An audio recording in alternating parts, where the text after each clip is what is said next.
you haven't seen the Warlock ban because those players know each other's decks. They were playing the same decks last weekend. They were playing those decks this weekend. So both players have a lot of knowledge about what the build is, what cards are being used. That's why I think they didn't ban them. And Handlock versus Zoo, which deck is better?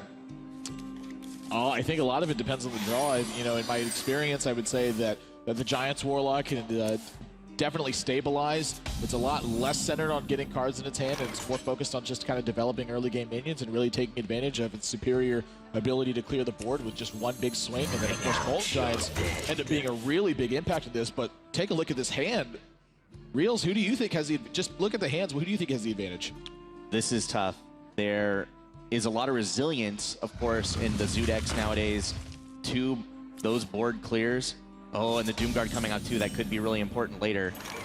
The Doomguard will really come in handy, but Undertaker will be able to deal a lot of damage here. There are the Thrall minions. So Strifecro will be slowly getting some damage in, trying to develop his board presence. Also, Hunter Creeper is such a fantastic card because it's so sticky. Even if you remove it, you get the circle tokens there. I do think that from the from the perspective of the handlock player, you do want to play against Zoo if you're going to play against another Warlock. I think that you're better off against Zoo than you are against another Warlock control deck that's just outright 50-50 with a lot of swingy things going on. There's swingy things going on in this matchup as well, but usually favored slightly towards the handlock, but you need the cards that can help clear things out. Yeah, definitely. Just this spot's already gotten so difficult for Strifecro. How does he navigate this spot? Ancient Watcher being activated very early on with a Sun Fury Protector here. Yeah. And this is the kind of plan that Handlock is going to use in this matchup. Very similar to what it wants to do against Hunter. It just wants to get early stuff on the board, really get a lot of value from those battle cries, and really foregoing the hero power as much and relying more on Molten Giant. Where do you go from here if you're Strifecro? Strifecro has a super powerful turn with a Juggler using your Hunter Creeper to get a couple of knives and using Soulfire also to clear this 4-5. If he plays Juggler, maybe coins the Hunter Creeper, see when the Juggler lands, the Undertaker is being buffed, then he can Soulfire the 4-5. Oh, wow. Because it's a minion. Is he? Okay, nice. Oh, wow. So 50-50 here. Is he going to discard this Doomguard, or is he going to discard this Iron Beak Owl? Doomguard hits the bin. That's a lot of lost damage for Strifecro, but he's going to be pushing across the board now. So he's got it. This is an opportunity, I think, for Strifecro to really realize this. And look at this that. Iron Beak is actually a fantastic card to have in his hand right now.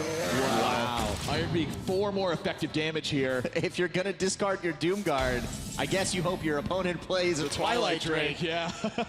If you get an Iron Beak, silence the 4-5, and land a dagger into it, that's so much value there. This is just, I mean, so much can be happening this turn. I definitely expect a life tap here because I think we're all pretty sure that Iron Beak Owl is definitely going to silence. a play that's going to be happening here. And then, Iron Beak is an MVP of this tournament, would you agree? Oh yeah, it's been played in almost every single deck so far, getting so much value. As minions continue to get stronger, text-based effects, I feel like Silence is just going to continue to get stronger as well. Yeah. Knife missing a little bit, so he's forced to trade in one of the Haunted Creepers here. I don't think this is even really that bad a shape though. If your opponent had Hellfire, do you think they would have just Hellfired last turn? Absolutely. Yeah. Absolutely. There would have been no way you're just slamming down a Twilight Drake and hoping that's good enough. And now at this point, this is such a tough position to fight back from. He really needs to find, even by next turn, something that he can use with that Shadow Flame, his second Ancient Watcher. Yeah. Something along those lines. He needs to clear some of this out. Otherwise, it's going to be bad times ahead. You have to develop the board somehow. Like, do you just play Farseer and pass? No, yeah, you probably have to Soulfire as well, but still. God, this is a if you discard Shadow Flame. maybe you have to life tap and hope things really go your way, but Get a Molten Giant possibly? this is looking rough. This is looking real rough for DTwo. Well, Soulfire, do you hit up that Undertaker or do you kill the Knife Juggler? Gosh, I mean, if you use Soulfire here, you also risk discarding Shadow Flame. Yeah, you basically can't discard Shadow Flame. If you discard Shadow Flame, you can click Concede. All right, what is going on? Oh my God, he didn't discard Shadow Flame. Disaster has struck from both of these players on their Soulfires, but a little bit more fortune from Strifecro's side because D2 actually drew the Twilight Drake that turn too. It was kind of like It's true. It was such a reversal of fortune. It really was. Yeah, definitely. Discarding Doomguard was like, no, anything but that. Just kidding. Al's pretty cool. So now, how comfortable does Strifecro feel here? Just going for face, should he be clearing the board at all, or do you think that he just has enough damage to make one big push and kind of ignore the fact that his opponent can attack however he sees fit with the Well, you just seen Shadow Flame being discarded, but there might be a second Shadow Flame or a Hellfire top deck. I think it's still clear. You know, that's actually a really good point, is when you see Shadow Flame discarded, are you thinking in your head maybe he has 2 copies of Shadow Flame? Like, does that all... you account for that at all, or are you just really fist pumping that he discarded the Shadow Flame? Man, I imagine you're figuring at this point that you are ahead and you just don't want to lose to something crazy. Yeah. For me, that would be something like Molten Giant something. Double Molten Giant taunt. You know, Hellfire Molten Giant or something like that. And now that the Undertaker is out of range of a Hellfire, though, that does help you out a bit. And he's just willing to just go all in. And he even has the Nerubian Egg, too. So at this point, even Sludge Belcher is probably not going to do it. That's just going to get bashed through really quickly. Yeah, that's a fantastic card to get, but it's not enough. That 5/4 under, that's a Harrison Jones taker. Or an Undertaker Jones. I'm going to stop trying something like that. Good effort. Defender of Argus. So not only was he protected from Hellfire, but just his Death Rattle minions alone is protected from Hellfire. The Nerubian Egg going to make a 4/4. Exactly. Harvest Golem's still going to be 2 powers. Everything working against D2 this game. And Strifecro putting on just a dominant performance.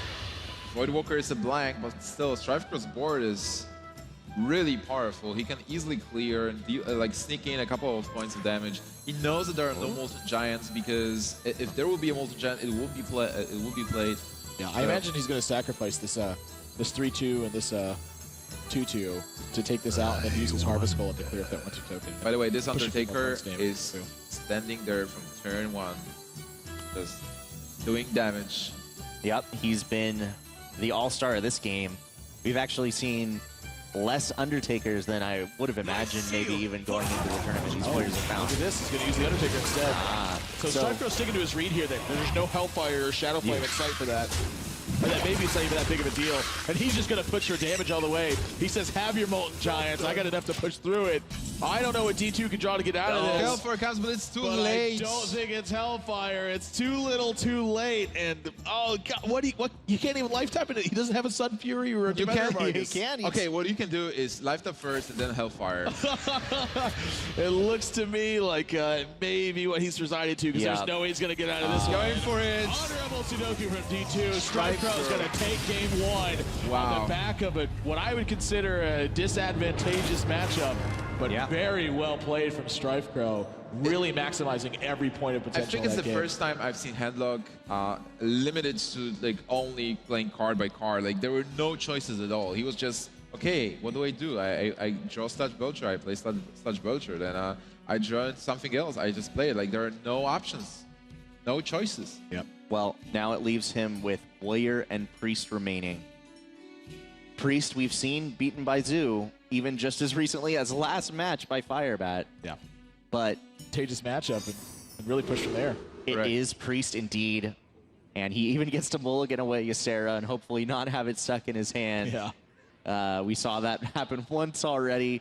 If D2 can avoid the Ysera mind control disaster against Zoo, usually you have some kind of advantage. His hand is quite good. He's missing just maybe a Circle of Healing, but he even has Wild Pyro, and he has the coin. These are good things. I think it's excellent. Like we asked him before, how does Priest win versus Warlock? And at first, you need a coin. Second, you need a Pyromancer. He has both. He even has Northshire Cleric, which is a fantastic opener against the Leper Gnome, or even an Undertaker. You just you can draw cards. You can kill those minions. So I feel like D2 is in a very good position to stabilize. Yeah, for sure. Power Word Shield about the only thing missing from that hand right now. Right, Power Word Shield. A little bit later on, maybe a Circle of Healing, and he's going to be able to stop all of the early aggression that Zoo is going to be able to throw at him. Now an injured Blademaster shows up too, so even further towards the potential of the insane potential of Circle of Healing. Oh yeah. This board already getting a little bit scary, I think, if you're Strifecro. That Northshire Cleric is a looming presence right now. It was almost certainly the #1 card he did not want to see on turn 1 from T2. Well, because you can just kill the 2-1 and heal it, so... Right? Yeah. And he can put a Voidwalker in the way, but that's not a lot of pressure if you were to do that. So really a lot on Strifecro here to figure out how to get around this Northshire Cleric even just from D2. Yeah, I think it's still valuable to play the Voidwalker because you protect your Lepernom. Lepernom will continue doing damage.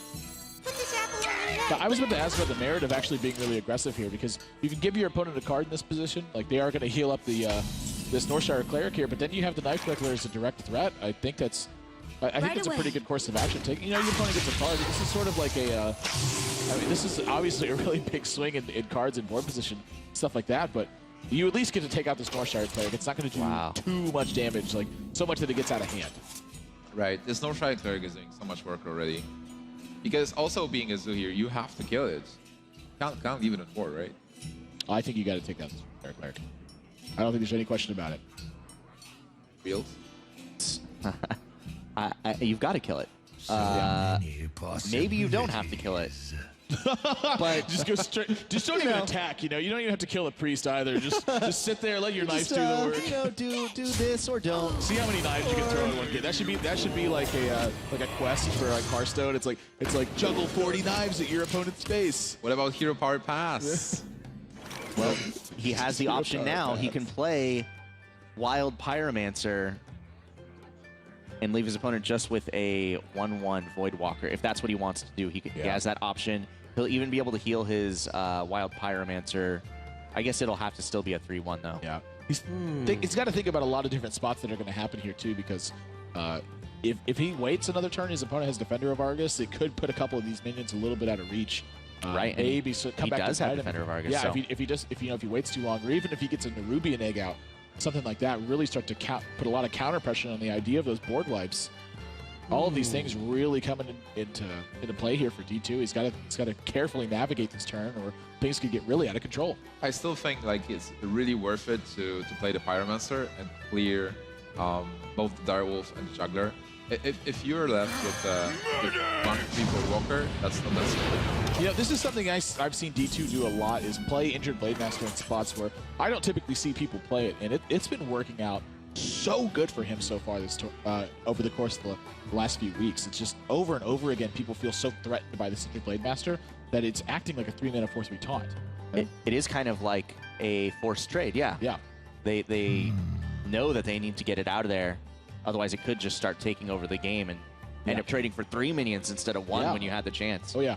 I think this is a fantastic line of play because if you're comfortably sitting on 24 points of health, you know you will need your Pyromancer. If you use your Pyromancer next turn, you won't be able to clear with Vulcanized Soul Priest. So you can use the opportunity to develop a minion that's not necessarily needed to win the game right now.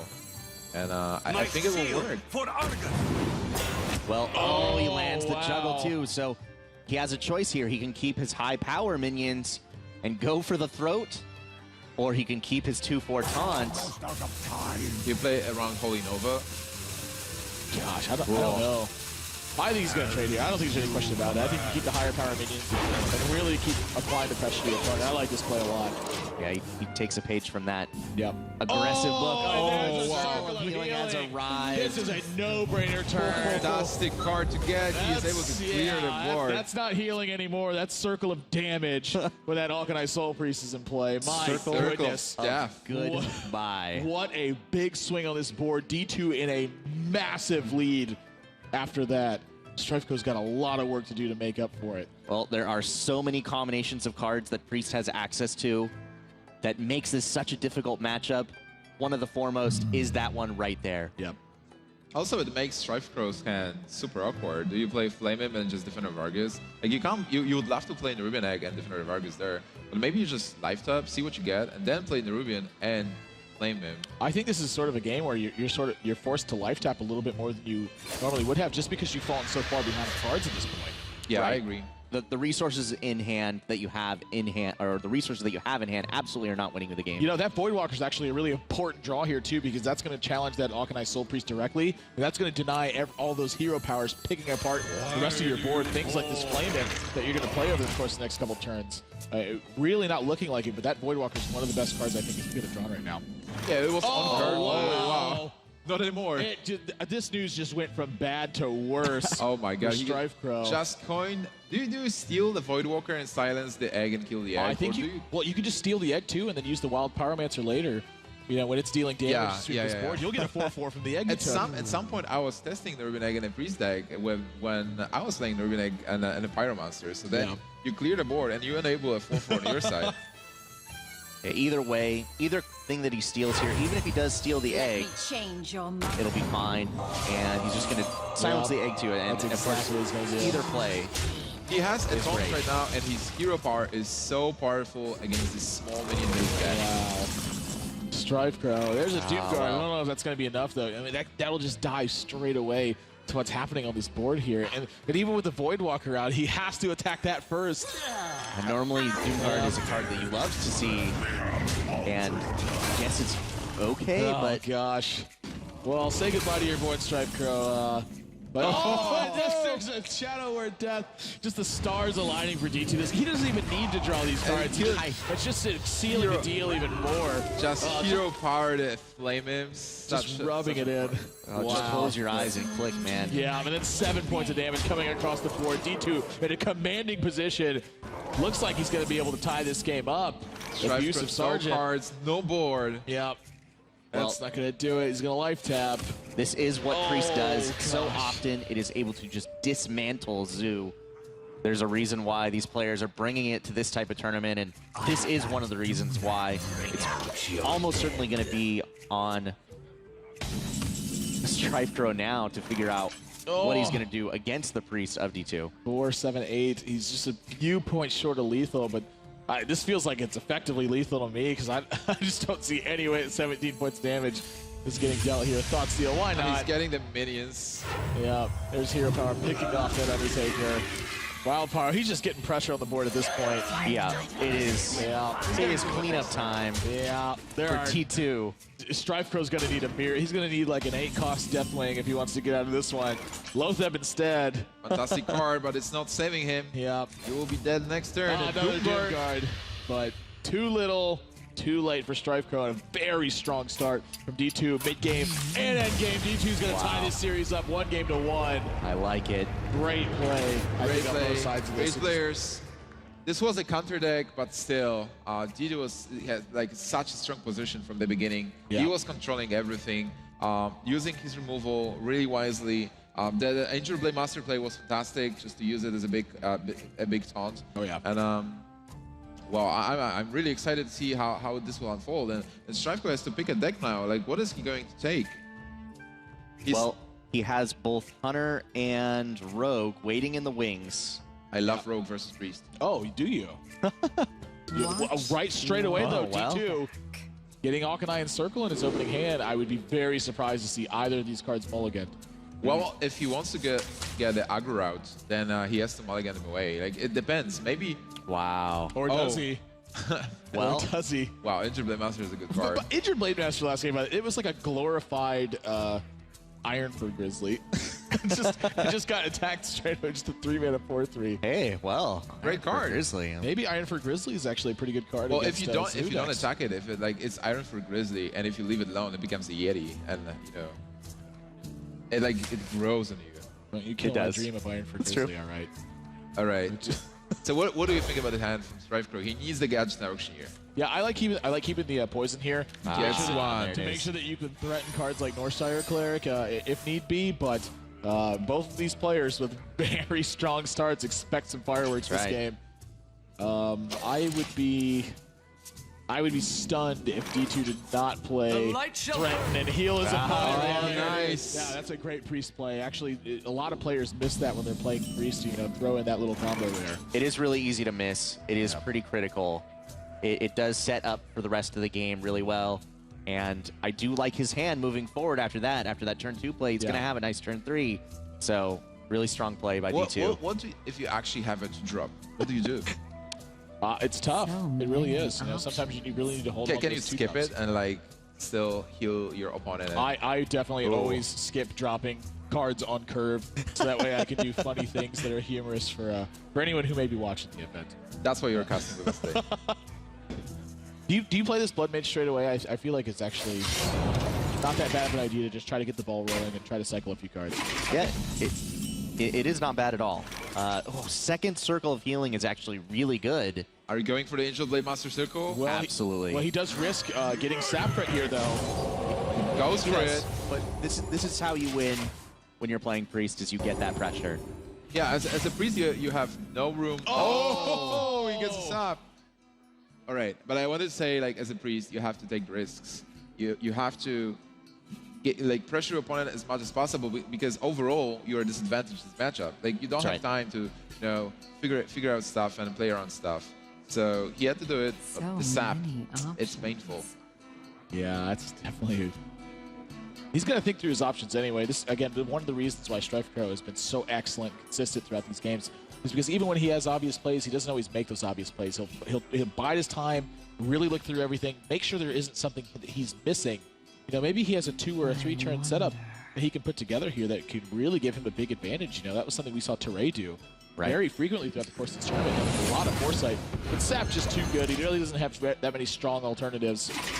D2, of course, not happy to see that, but you know, something else that's going to be happening for this as a consequence is maybe Strifecro's not thinking as much about Organized Circle now that one of those circle of healings has been used. Well, this enables Strifecro to actually kill this Injured Blade Master with a poison, deadly poison on a weapon. He gets a conceal. Wow. His hand becomes fantastic. I would say that it's almost unbeatable, but he does at least have Akanai Circle to destroy it after it gets concealed, so that will be coming up pretty shortly here. You know, but something else is if Strifecro decides to just wait for this Auctioneer and chain off a bunch more cards, that could be really dangerous for you too. That's true. So, do you develop Auctioneer right now? Are you afraid of the circle? Well, he drew Azure Drake, so I think he's got a couple of options. You know, it's really tough not to coin conceal in this position, though. I think almost anyone who's played this deck has been there. This is, if outside of Akanai Circle, you have almost won the game at this point, because there are so many card draws waiting in that hand for Strifecro. Thankfully for D2, he's got that combo, though. He heals himself, and then he's going to combo Circle of Healing, being Circle of Death, clearing the board. And that's one of the ways how the Priest can actually deal with this. Pretty brutal. You know, he's got a strong response here, though. Shiv going to be finishing it off. Oh, wow, Shadow Step. What do you say to that, Reels? No way. 4/4 is good enough. Well, I hadn't seen Shadow Step in very many rogue decks lately. I actually wasn't even aware that Strifecro was running this version. I don't think I've seen much of his rogue. Is he running an Alex Straza version that Teray was running before? I wonder. Or is it like... No. I believe we saw this before. He's playing Violet Teacher and Leroy. In fact, you're right. I haven't seen his whole deck list, but it made me wonder if perhaps he was running just one Shadow Step. Because, of course, now, ultimately, when you do get through your whole deck, your end turn can only be one Shadow Step with Leroy. You can only play it twice in one turn now, not 3 times. Because he's 5 mana now instead, so it's 5 mana and 3 mana. Right. And then you don't have the 11th mana to play Leroy again. That's actually... I haven't even thought about that. That's really next level. Yeah, I think it's really interesting. A lot of people do favor the Violet Teacher version now. It is a fantastic board control version. It takes advantage of the spell-heavy things that Rogue is already doing. Well, that's why those guys are here playing in the World Championships. They are not afraid of experimenting, bringing their own ideas, their own decks. There's that Leroy. What do you think I think of that last turn? Was that a little bit quick from D2 there? Oh. He just straight away used silence on the 4/4 Edwin Van Cleef, and then used the Holy Nova on just the 2/2. He was thinking about it. He was thinking about Holy Nova, but he was thinking about Holy Firing the Edwin, but he decided to do it. Do you think at 30 life or 28 life, or do you think maybe he can just wait a couple turns? You probably can Hero Power Pass, but you might be tempted to take action. Well, I'm not sure what else Holy Nova is doing in your deck. It seems like there aren't very many things in the Rogue deck that you're planning on killing with Holy Nova. So getting that 5 mana out of your hand and hoping that you draw something else to do doesn't seem so bad. It's got Azure Drake to deal with too. This seems to me like a turn where you're almost certainly going to use this Holy Fire, but now you're starting to fall behind on cards. I don't feel very comfortable using Holy Nova here. That Wild Power is a little bit late. It's just there for the pressure, and he would have loved to have that turn too. Right. This is exactly the moment where Oh my gosh. Rogue is starting to win because of the card advantage and possibilities. Unfortunately, Violet Teacher, he can't play Violet Teacher, Blood Mage, and Fan of Knives. He is 1 mana short from an ideal turn. And actually, I was saying earlier, there's not much that you would want to kill with the Holy Nova, but he does know, DTwo absolutely knows that Strifecro is running Violet Teacher in his Rogue deck, and if there were ever to be 2 or 3 tokens in play, that would be something that you would need Holy Nova for, or a Wild Pyro for. Maybe even a Wild Pyromancer. And, I don't blame him, though. D2 knows that you have to keep pressure up, and he's really reaching a bit by playing the Wild Pyro, but what else are you going to do? Is there any value in using Deadly Poison here to create a token still? I don't think so, and I think the reason is because you're just going to kill this Wild Pyromancer straight away. So you just stuck into the Wild Pyro. Yeah, so I think if anything, if you're going to make a token, you'd do Shadow Step, but it seems rather foolish with that Leroy in your hand. 6 extra damage potential there. Strifecro really thinking it through though. Yeah, I think his turn 9 is too strong if he holds it. Oh, Shadow Mana is actually a cool card. You are able to steal Violet Teacher, but there's nothing to trade it into. Yeah, there's nothing to do after that. Yeah, this is, at this point now, the priest is basically run out of resources. This is a priest turn. Turn 9, pass. Absolutely nothing to do. Another Azure Drake. Strifecro is just, he's put together everything he needs. Something that's really important I want to talk about is Auctioneer and how powerful it is in this situation. He drew a couple of cards off Auctioneer, and then D2 was able to clear the board, but just those couple of cards that Gadget and Auctioneer had drawn already put so much pressure on D2's board. Card advantage is really important. Yeah. Right now, Lotheb is fantastic as well because you're going to deal so much damage, and next turn is not going to do anything. You just shut him down. Like, you've seen him just passing the turn, doing nothing, and now after Lotheb, you're certain that nothing is going to happen anyway. It's a 15 mana mind control.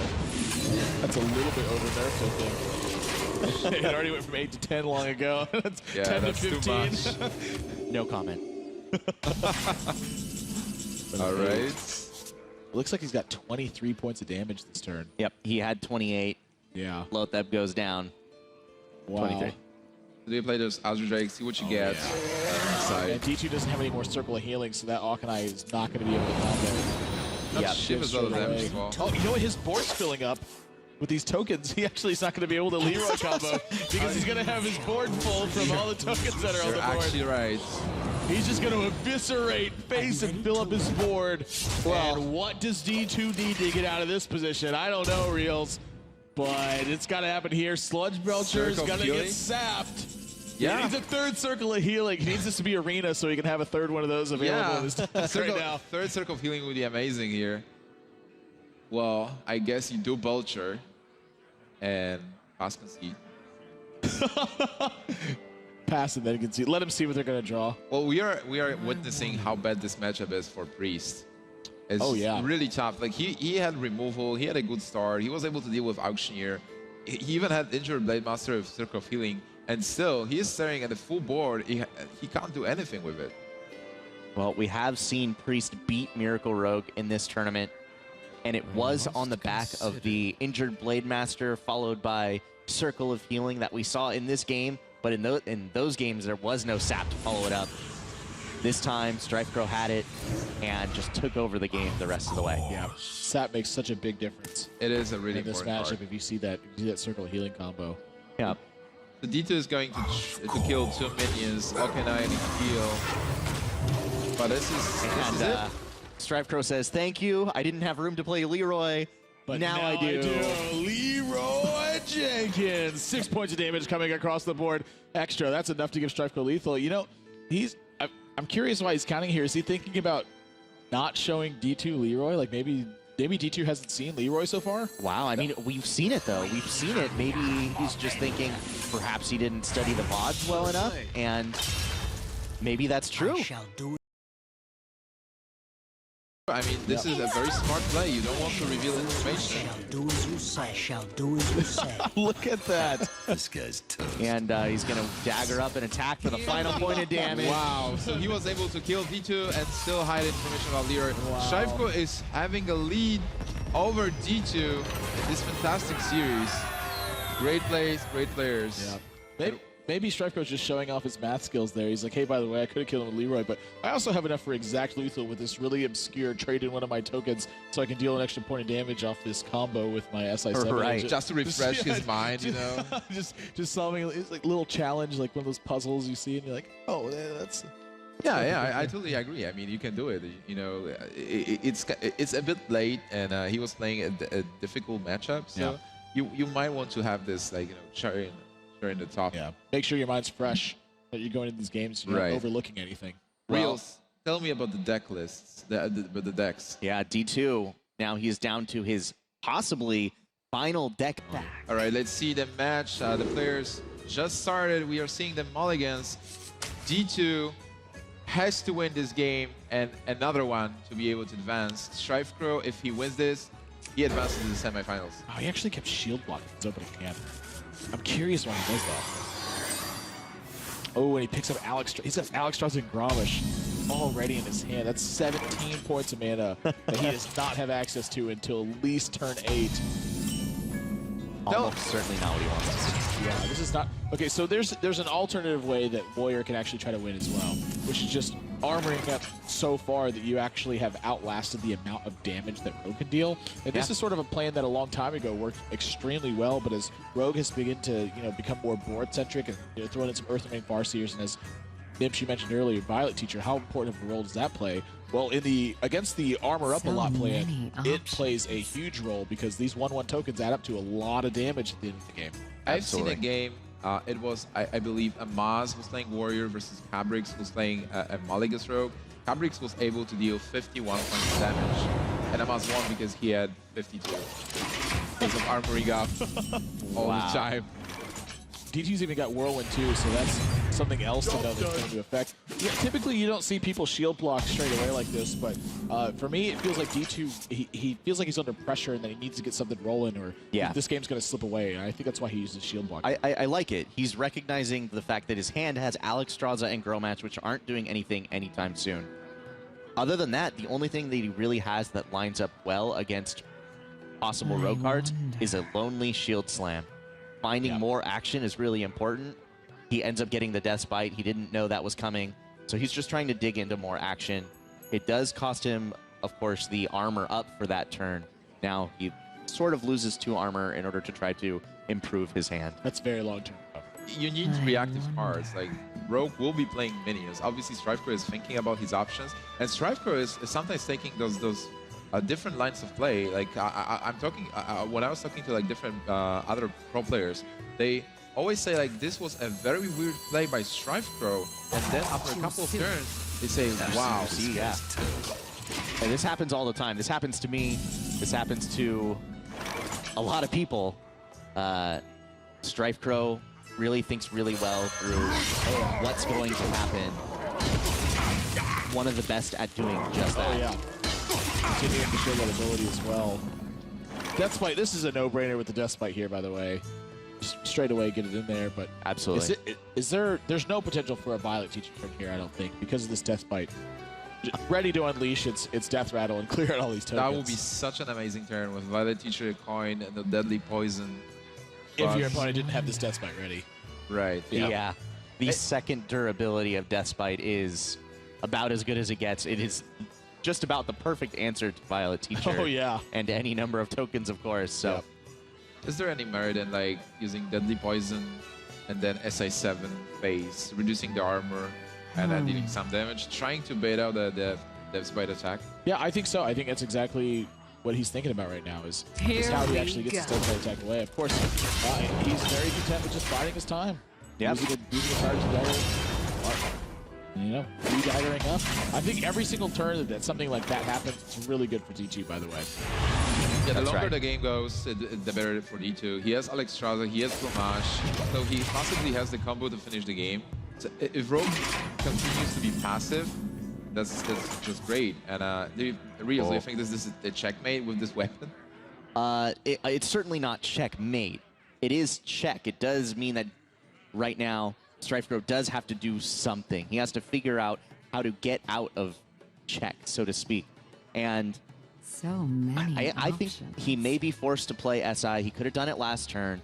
Now that he's gone another turn without drawing an Auctioneer, without drawing an Azure Drake, those really heavy-hitting 5-drops that the Rogue deck plays, he's going to have to do something now to try to hopefully bait out the second charge of that weapon. If he can do it successfully, it kind of unlocks his Violet Teacher.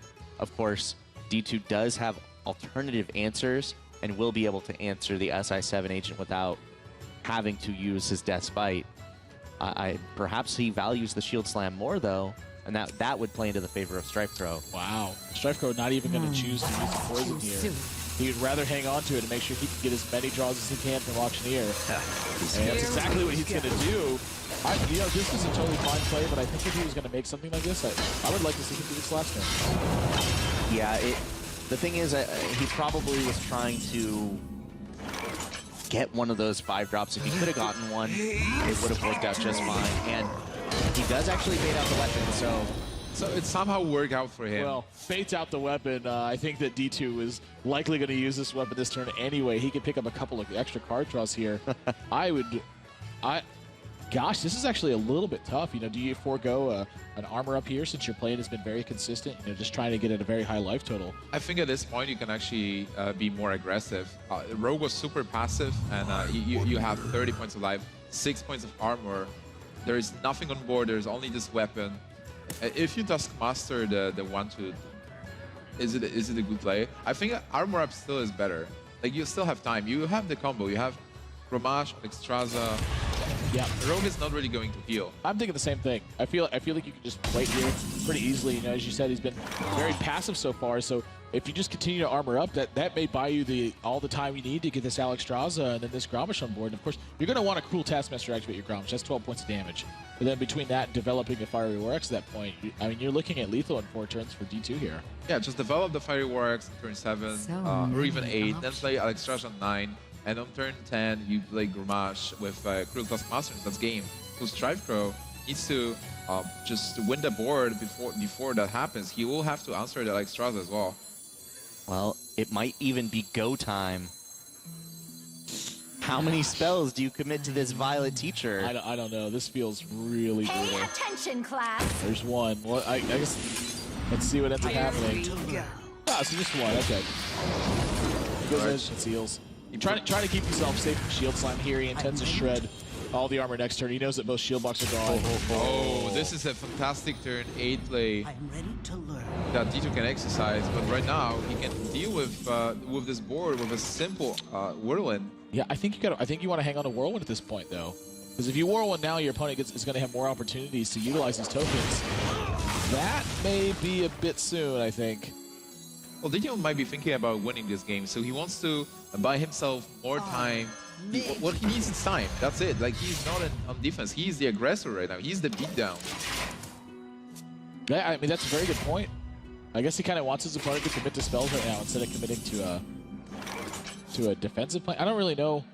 It seems like almost regardless of which route he takes, his plan's going to be the same thing, which is just turn on Alexstrasza and turn 10, try to kill you with my Grommash. Yep, that is more or less the plan right now. Strifecro has not drawn an Earthen Ring Farseer yet, so unless he can put together 40 damage over the next few turns, D2 will be able to go for it. Strifecro still needs a gadget and Auctioneer to be able to dig in his deck. He has double preparation, which is a fantastic card if you have gadgets on, but if you don't have it, it's just a zero mana spell that doesn't help you at all. Well, Cold Blood could let him shred all of the remaining armor this turn if he wants to do it. That would potentially lock Shield Slam out. Both shield blocks are gone. Shield Slam alone would not be enough to take down either of these minions by itself. So many options. I think So many options. so many indeed. options, but it doesn't seem that there are so many options for Strifecro. Definitely would love to have something else more. Wow. Look at this, him use them. He is going for the Cobra play. But some armor will remain. Yep. Yeah. Doesn't shred everything, but yeah, still, this is just D2. Everything fell into place in this game.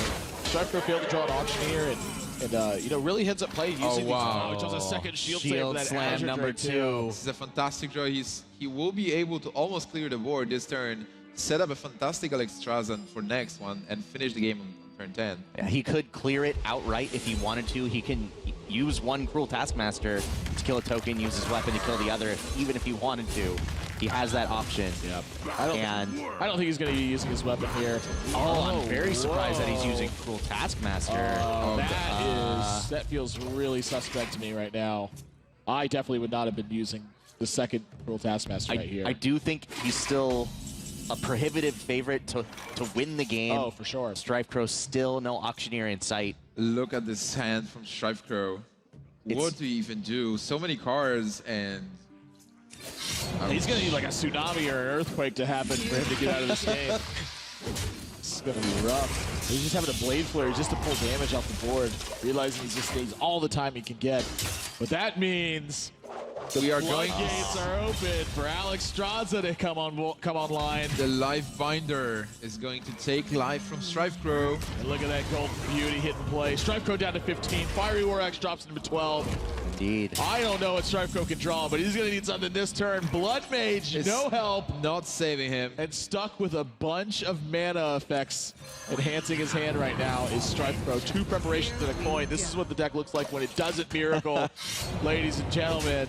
Well, this will almost certainly prompt Ragnaros. Yeah. Could have been Groma, Cruel Taskmaster. But he'll take what he can forgot get. it. Maybe he's still in a very good position. Maybe it'll be Owl and Gromish. Well, you Set it can for next turn. Yeah, I'll attack the minion with a weapon. Yeah. Gramash, put him. You just Gromash the minion here. Make him 10 power. Let's get him. Wow. Nah, he's not going to go for it. Ragnaros is going to be Senor del Fuego, 8 points of damage. Fire Lord, hitting face, 100%. Strifecro hand is one of the worst hands I've seen in competitive play ever. Eviscerate not going to be enough. You know, he could eviscerate himself. Yes. He could get a killing blow here. Instead, he's just going to give it up. And D2 ties this series 2 games to 2. And Strifecro now down to his last deck as well.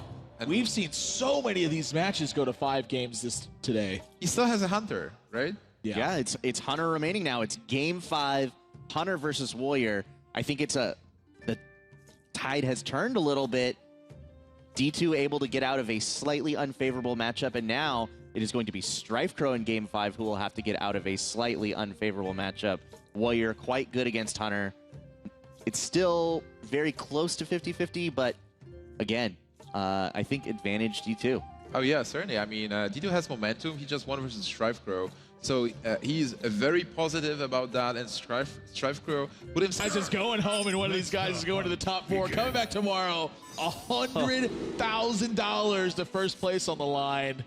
The moment of truth. Oh gosh. A possible world champion being born. What do you guys think about those hands? I like D2's keep. You know, Armor Smith, again, one of those really important cards. Acolyte can support Armor Smith in a lot of ways, really begin to give you some leverage. There's Savannah Hyman, though. And now this is really anyone's game. We got to see how both these players can lead through it. Animal Companion, of course, another fantastic card in this matchup. But Warrior has Deathbite now. It didn't have this before next Ramus. They were having to use stuff like Core Elite to try to deal with Animal Companions. Right. But now they feel, I think, like in great shape where they have Deathbite and the Whirlwind effect to also follow that up. Deathbite is a great answer. And it is one of the ways that they can stop the early pressure of the Hunter. And that is the thing that they need to do more than anything. Web Spinner going to die. What is Strifecro going to get? Is he going to draw King Crush? Oh, okay, that's a not 2-drop. bad. That's Not a 2-drop. bad. Yeah, I think it's pretty good. You know, especially we see Acolyte of Pain right there in the hand. This could also be potentially help for a Sledge Belcher. I think that's a pretty decent. Yeah, pickup. that's a fantastic card to get. Your Web Spinner dies, and you get possibly the All-Star card of the tournament. Hey, it's got to be pretty good. Yeah, I think Animal Companion is going to be happening there. 100 Creeper is also a nice card to get. It's a turn 4 filler if you don't want to play well, you play Animal Companion here, but if you don't want to play the ball on turn 4, and if he gets a Huffer, he gets a Leo. Oh, it's a Leo. Oh gosh. So that is obviously the worst. of the choices. It's still a very strong minion here. It's not serving. And now, though, that the Acolyte of Pain is there, we could see a couple possible different things come out here from Strifecro. And I would not be too surprised to see him play something like Mad Scientist plus Iron Beak Owl. Yeah, I would definitely love to see Iron Beak Owl and Mad Scientist. You have to think, what are the other targets for the Iron Beak? You just killed one Armsmith, and now there's an Acolyte, which is the best target you can have for the Iron Beak. Yeah, I mean, there is something to be said, though, the way his hand's panning out. He's going to need to curve into that Savannah Highmane and really have it do some work. Maybe Sludge Belcher is something that's on his mind. Sludge Belcher, or helps you get through it more effectively. It's one of the main reasons why Hunter players consider playing the Owl in the deck in the first place. Oh, yeah. Of course, this one, it just came off of a web spinner, but when they do play Owl, Sludge Belcher is one of the cards you're keeping in mind. Yeah, there's something we know about Strifecro, though. It's that he loves to attack.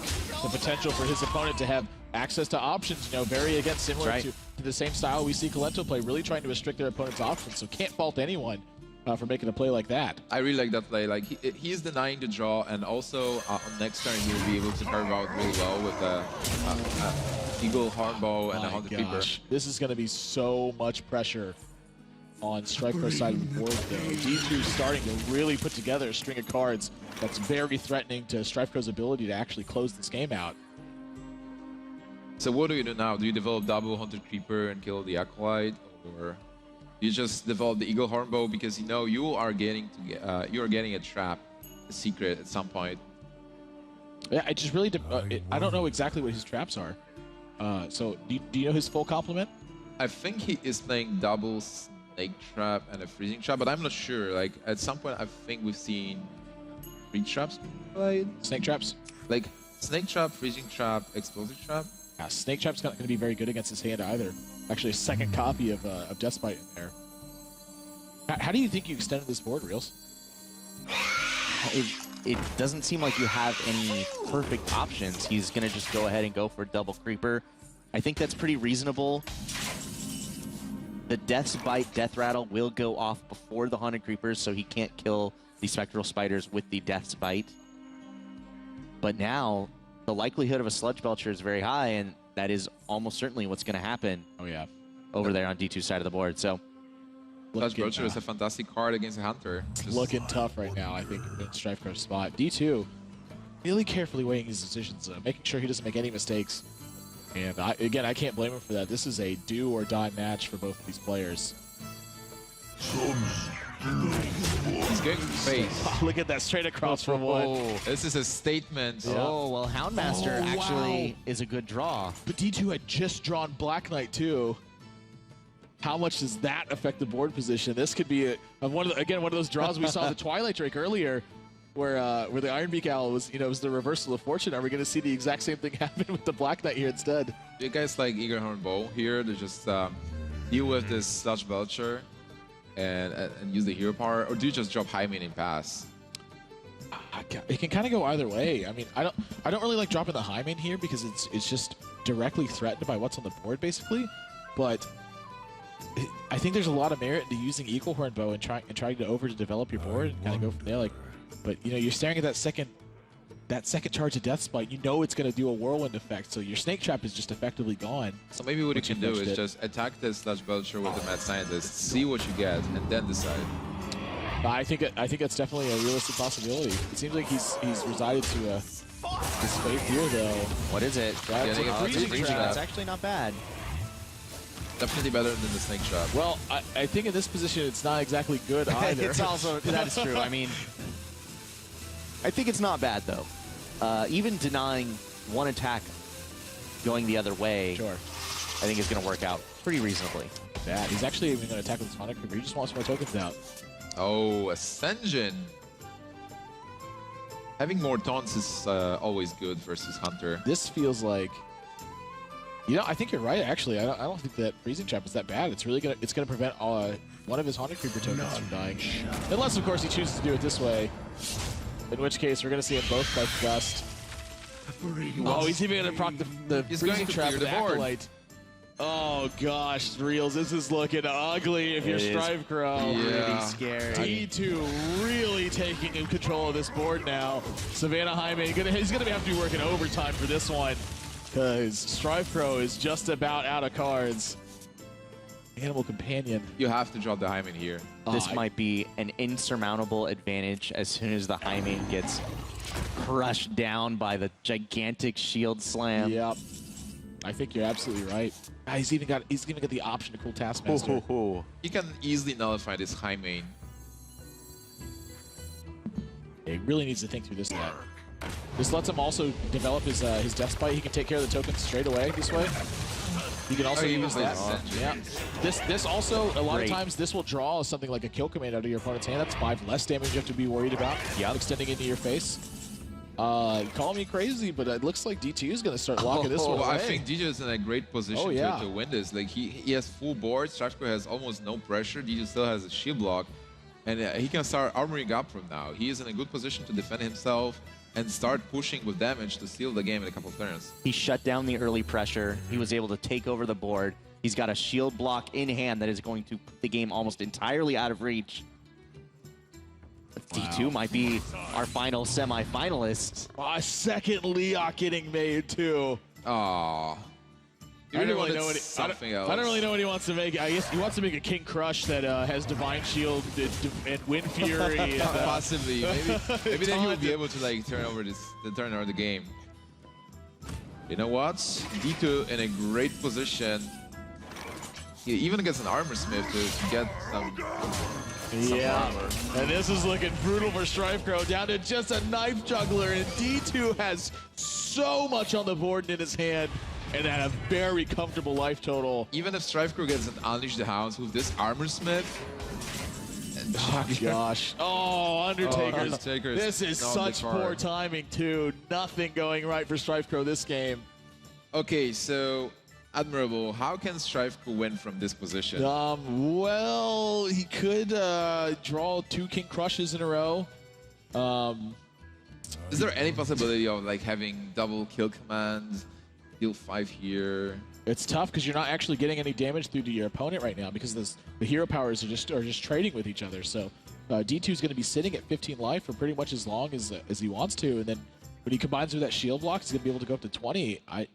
I'm not seeing Strifecro putting together a winning combinations of cards over the next couple of draws. Even if he gets a high main, D2 can easily deal with that. I think it's just got enough pressure to be able to fight through it. Right. Unleash the Hounds. It's only 2 tokens at this point. You know, Juggler to the face, I think, is about as good as you can hope for, too. But, oh, D2 just in such a commanding position. Oh, still, the board. Shield slam. Second shield slam. But the board that D is running is not pressuring Strifecro at all. All right. This is a fantastic whirlwind effect. Yep. Getting a card, 3 points of armor. 3 armor, a 4th armor. Oh my god, this is so brutal. And look at this, he's even got a shield block just right now. Shield block. Back up to 23 effective HP. This is the King Crush turn. He gets a kill command, but he doesn't have a beast at all either, so it's only 3 damage. He can only hero power pass as a hunter. How brutal is that? We are seeing the fall of one of the game's greatest players in this game right here. He's going to be eliminated and the rise of maybe one of the game's greatest players as well. Yep. D2 has been a hidden gem of the online tournament community for a long time. Yeah. He has grinded his way, put together some of the best, most cohesive strategies. Oh, and he just drew Cruel Taskmaster. Taskmaster is going to seal the game. Wow, it's going to put Strifecro down to 1 life. There is nothing in Strifecro's deck that can get him out of this one, and D2 is going to be advancing to the top 4 and fighting tomorrow for his share of $250,000. And Strifecro is going to get eliminated. He went through the group of death, but it wasn't enough. Both Strifecro and Polencho. Wow. Oh, nail biters for both players. But what it is a series. D2 moving on to the semifinals. I'm so impressed with his play after the earlier parts of the qualifiers. moving into this tournament, it feels like he really is coming into his own. I can't wait to see what we see from him next. DTwo did it again. He was down a couple of games, and then he gets his trusty warrior. His mindset is incredible. He like didn't break. He just won versus Strifecro without any problems. He's smiling now. I think, like, guys, any last words about this match in summary?